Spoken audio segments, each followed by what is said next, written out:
और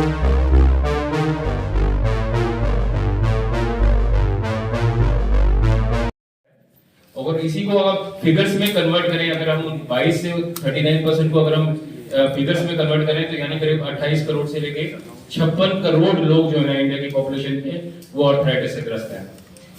और हाल ही का डाटा भी ये है कि जो जॉइंट रिप्लेसमेंट की सर्जरी है 2020 से लेके 2026 में पूरे वर्ल्ड में सबसे ज्यादा जॉइंट रिप्लेसमेंट की सर्जरी इंडिया में होगी।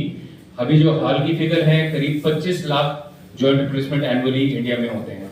हाल ही में काफी इंश्योरेंस में कवर्ड हो गया, आयुष्मान भारत में भी ये कवर्ड हो गया, तो उससे पेशेंट्स की अवेयरनेस बढ़ रही है और काफी लोग इसको कराने के लिए आगे आ रहे हैं।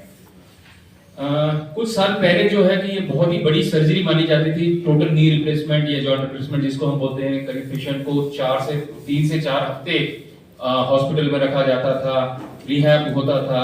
लेकिन हाल ही में नई टेक्निक्स आ गई हैं, रोबोटिक टेक्निक आ गई है, नेविगेशन आ गया है, आर्टिफिशियल इंटेलिजेंस आ गया है, इम्प्लांट्स की क्वालिटी इंप्रूव हो गई है, सर्जिकल टेक्निक्स इंप्रूव हो गई हैं। तो इसके कारण जो है no it has become a very short duration surgery. Doctor साहब आपको डिटेल में इसके बारे में बताएंगे। और एक नई टेक्निक है डॉक्टर साहब ने हाल ही में हमारे डिवासा हॉस्पिटल में जो शुरू की है, जिसको हम फास्ट ट्रैक नी रिप्लेसमेंट कहते हैं। इसमें करीब 3.5 से 4 इंच के चीरे से ही खाली ये सर्जरी की जा सकती है और पेशेंट को सिर्फ 4 घंटे के बाद, सर्जरी के 4 घंटे के बाद खड़ा करके चला दिया जाता है। तो सबसे ज्यादा मेन एडवांटेज क्या इंडिया में है कि हाईली स्किल्ड डॉक्टर्स हैं, इंग्लिश स्पीकिंग पॉपुलेशन है, सब most of the hospitals are accredited, इधर एनएबीएच है, जेसीआई जो इंटरनेशनल एक्रेडिटेशंस हैं, वो सारी एक्रेडिटेशन इंडिया में है। कॉस्ट ऑफ ट्रीटमेंट बहुत ज्यादा फर्क है। जैसे जॉइंट रिप्लेसमेंट की अगर जो हम बात करें, करीब जो जॉइंट रिप्लेसमेंट $57,000 की यूएसए या यूके में होती है, वही इंडिया में करीब $7,000 की होती है। यही मैं अगर बाईपास सर्जरी की बात करूं, जो 1,33,000 की बाईपास सर्जरी यूएसए में होती है, तो करीब $5,000 से $7,000 में होती है। यानी कि 1 करोड़ रुपए वाली सर्जरी इंडिया में करीब 3 या 4 लाख की। आपने बताया, मैं डॉक्टर आदित्य अग्रवाल, मैं प्रोफेसर एंड एचओडी था पीजीआई चंडीगढ़ में 35 ईयर से, और अब मैंने रिसेंटली लिवासा ज्वाइन किया है as director of orthopaedics and joint replacement surgery. तो ये मैंने लगभग 20,000 से ज्यादा जॉइंट रिप्लेसमेंट कर चुका हूं मैं। तो जैसे मिस्टर चट्टान जी ने बताया कि जॉइंट रिप्लेसमेंट के बारे में कि क्या प्रॉब्लम्स हैं, क्या प्रेवलेंस है, क्या आर्थराइटिस की प्रेवलेंस है, तो मैं आपको जस्ट छोटी सी प्रेजेंटेशन के दौरान मैं आपको बताऊंगा। और एक नई टेक्निक मैंने डेवलप की है, उसके बारे में मैं बताने वाला हूं। तो ये है fast track FTTKR, fast track knee replacement. ये सारी सर्जरी जो है 45 to 60 मिनट्स में हो जाती है। दोनों जो घुटने हैं वो बदले जाते हैं इस पीरियड के दौरान और सर्जरी खत्म कर देते हैं। ये पेशेंट जो है वो 4 घंटे के बाद चलना शुरू कर देता है इसमें, और नेक्स्ट डे हम इसको पेशेंट को स्टेयर्स क्लाइंबिंग के लिए एडवाइस कर देते हैं और पेशेंट चढ़ रहा होता है स्टेयर्स, और सारी रिकवरी लगभग 7 से 10 दिन में कंप्लीट हो जाती है। तो ब्लड लॉस क्या नई अप्रोच है, इसमें ब्लड ट्रांसफ्यूजन की जरूरत नहीं पड़ती है, ब्लड लॉस मिनिमम होता है, और छोटा इंसिजन देते हैं, 3.5 या 4 इंच का इंसिजन होता है, और इसमें कोई सूचक नहीं लगता है, कोई ड्रेन नहीं यूज करते हैं, मिनिमल इंसिजन है, पेनलेस सर्जरी है, और सेम डे मोबिलाइजेशन हो जाती है। नेक्स्ट डे हम डिस्चार्ज या नेक्स्ट टू नेक्स्ट डे कर देते हैं, डिपेंडिंग ऑन पेशेंट्स मोटिवेशन और पेशेंट्स रिस्पॉन्स टू सर्जरी। ये रिसेंट एडवांसेस जो है रोबोटिक्स, नेविगेशन, आर्टिफिशियल इंटेलिजेंस, ये सारे टेक्निक हम यूज करके इस लेवल तक आए हैं कि fast track knee replacement possible है।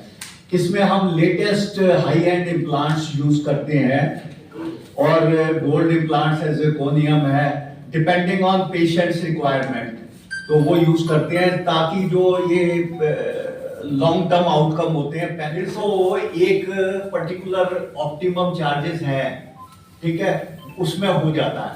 लेकिन अगर डिफॉर्मिटी इतनी ज्यादा है कि बोन लॉस बहुत ज्यादा है तो उसमें और चीजों की भी जरूरत पड़ती है।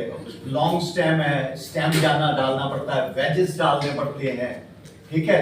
उसके बाद भी आउटकम वो नहीं रहता जो कि अगर टाइम पे करवा ले और डॉक्टर अगर एडवाइस करता है उस समय करवा ले।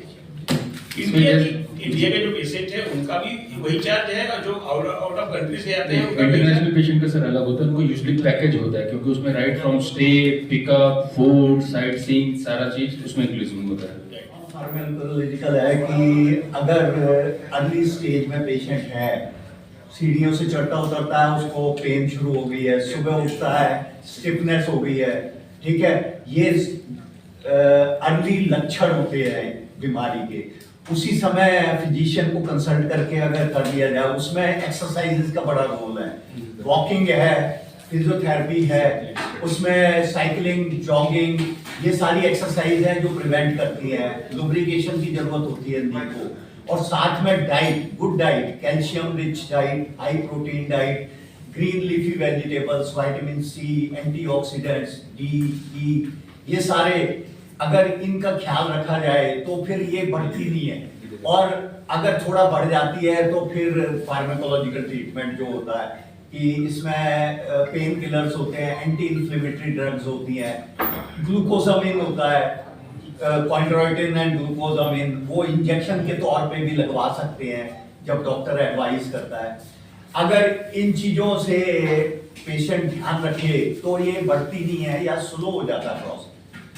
अगर निगलेक्ट करते हैं तो फिर ये ग्रेजुअली ये इस स्टेज में पहुंच जाते हैं जब नी रिप्लेसमेंट दोनों का एक ही सिटिंग में करते हैं तो दूसरी कॉस्ट कट डाउन हो जाती है, खत्म हो जाती है अगर बार बार करेंगे, ठीक है। चलने में भी रिकवरी भी अच्छी होती है। अगर हाई एंड इम्प्लांट्स लगाते हैं तो थोड़ी कॉस्ट बढ़ जाती है, जैसे गोल्ड इम्प्लांट्स हैं या उसमें थोड़ी सी कॉस्ट, ठीक है, वो भी 20-25 हजार से काम चल जाता है एक्स्ट्रा। इम्प्लांट है वो उसका मेन रोल यही है कि ये लॉन्जेविटी ऑफ इम्प्लांट है उसको बढ़ा देते हैं। 35 से 40 साल जो एस्टिमेटेड है कि इतना लास्ट कर जाता है। वैसे एज वाइज किस एज से ये प्रॉब्लम स्टार्ट होती है? हाँ जी, पहले जो है ये समझा जाता था कि 50 साल या 50 साल से ऊपर जो है समझा गया। आजकल जो जैसे आईटी प्रोफेशनल्स हैं जो बैठे रहते हैं सुबह से शाम तक लैपटॉप पे बैठे हुए हैं, लुब्रिकेशन हो नहीं रही है, उनके नी में प्रॉब्लम शुरू हो जाती है, एक्सरसाइज कर नहीं रहे हैं, अधिक सिटिंग से, ठीक है। तो जंक फूड है, बड़ी चीजें हैं जो कि इस एज को नीचे लाके 35 साल में हो गया है। और कई बीमारियां हैं जो यंग एज में होती हैं कॉमन, रूमेटॉइड आर्थराइटिस है वो 25 साल में हो जाती है। कई बार बिल्कुल एंकाइलोज होता है, जॉइंट फ्यूज हो जाते हैं, ठीक है। तो ये फिर यंग एज में हम करते हैं, तो 35 साल से एनी टाइम स्टार्ट हो सकता है। हाँ जी बिल्कुल।